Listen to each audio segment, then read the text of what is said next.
Bonjour, aujourd'hui nous allons voir comment est-ce qu'on réalise les états. Alors les états donc font suite à ce qu'on a vu la dernière fois, c'est-à-dire comment réaliser des formulaires donc sous Access toujours. On a vu que les formulaires permettaient d'améliorer l'esthétique au niveau de la saisie des données d'une table. On va voir que les états sont également basés sur l'esthétique, mais des documents produits par l'entreprise, c'est-à-dire pour avoir des documents professionnels, en tout cas d'aspect professionnel, on peut réaliser des états. Alors, nous, ce qu'on va faire, on va reprendre la base de données qu'on a créée il y a quelque temps déjà, que je veux réouvrir. Cette base de données donc que vous avez avec les tables que vous avez déjà vues, table client, table commande, etc. On va, à partir donc de cette base de données, réaliser donc des états. Comme dans les formulaires, il y a plusieurs méthodes pour réaliser un état.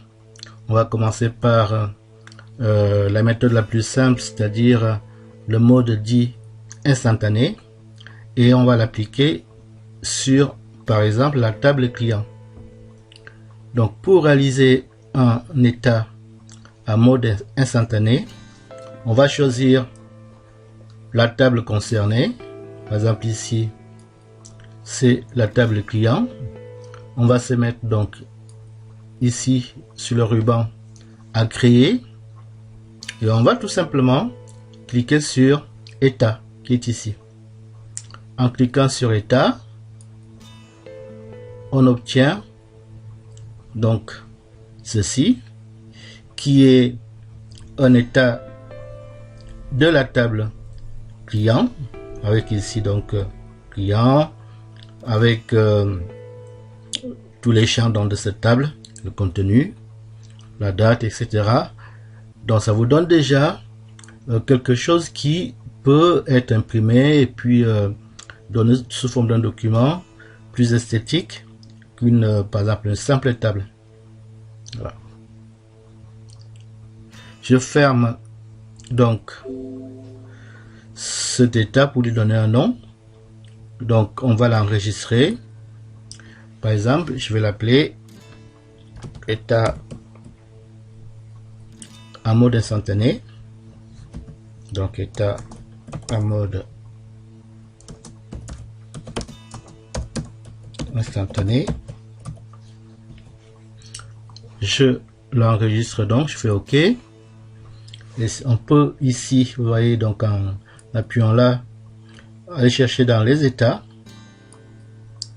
si notre état a été créé. Et on le voit ici, on a bien un état en mode instantané, c'est le nom que j'ai donné à l'état qu'on vient de créer. Pour créer un état en mode assistant, on va tout simplement utiliser dans le ruban ici le menu assistant état.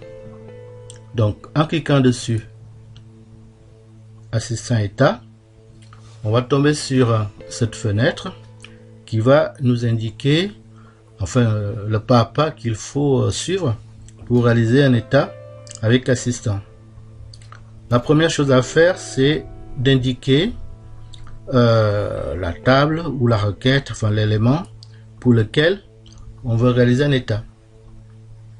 Donc ici, si on veut réaliser un état à partir de la table client, on va chercher donc cette table client et on va indiquer les champs dont on a besoin pour notre état. Donc je clique donc ici sur client et vous voyez que vous avez tous les champs de la table client à gauche.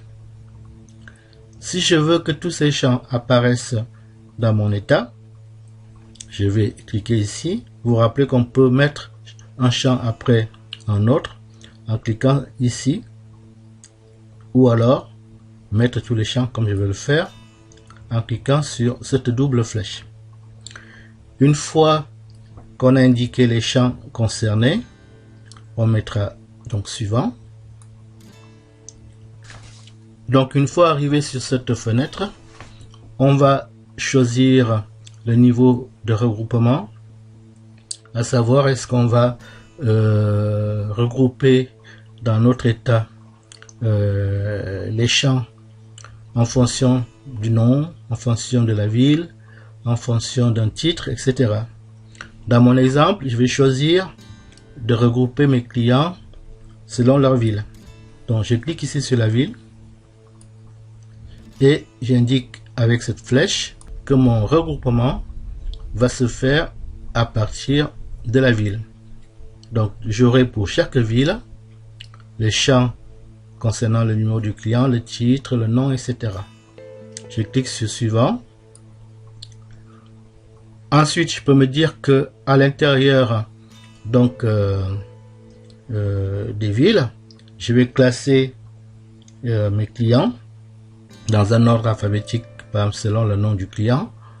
Dans ce cas, sur cette fenêtre, je vais choisir le champ qui va être trié et l'ordre de tri.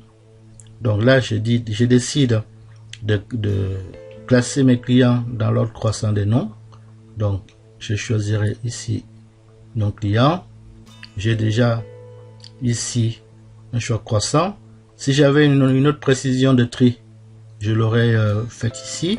Mais là, on va se contenter uniquement du nom des clients dans un ordre croissant. Je clique sur suivant. Ici, je tombe sur une fenêtre qui m'indique le type, si vous voulez, de présentation qui m'intéresse. Donc, je vais laisser, par exemple, ici, un style échelonné. Et ensuite, l'orientation. Est-ce que je veux une orientation en portrait ou en paysage? Je vais garder ici, par exemple, paysage. Je clique sur suivant, ce qui me permet de donner un nom à mon état. Voilà, donc j'ai donné un nom à mon état, donc avec assistant. Je l'ai appelé état avec assistant. Ensuite, je vais cliquer sur terminer pour avoir un aperçu de mon état. Donc on a un état qui nous donne dans un premier temps un classement des clients ou un regroupement des clients par ville. C'est-à-dire ici on a Eusing, Uning et Saint-Louis. On se rend compte que la présentation qu'on a n'est pas esthétique, n'est pas si bonne que ça. Mais on peut tout de même améliorer donc cette présentation en se mettant en mode création. Donc si on revient ici sur l'état, donc on a bien l'état ici qu'on a réalisé avec assistant. En faisant un clic droit dessus, on revient en mode création et on peut se rendre compte que certaines modifications peuvent être faites comme ce qu'on a fait avec le formulaire pour que cet état soit le plus présentable possible. Bon, donc là on a notre état donc réalisé avec l'assistant état. Donc vous voyez qu'en revenant sur le mode création, j'ai pu améliorer plusieurs choses. J'ai pu aligner, j'ai pu élargir par exemple l'espace de certains champs. Par exemple, le numéro de téléphone est visible maintenant entièrement. Il y a un alignement qu'on n'avait pas et qui permet donc d'avoir d'une façon quand même esthétique avec l'assistant, mais également en utilisant le mode création, réaliser des états esthétiques, des documents intéressants où on peut rajouter plein de choses et qui soient professionnels. Donc voilà comment est-ce qu'on peut concevoir, réaliser des états avec le logiciel Access 2010. Merci, à bientôt.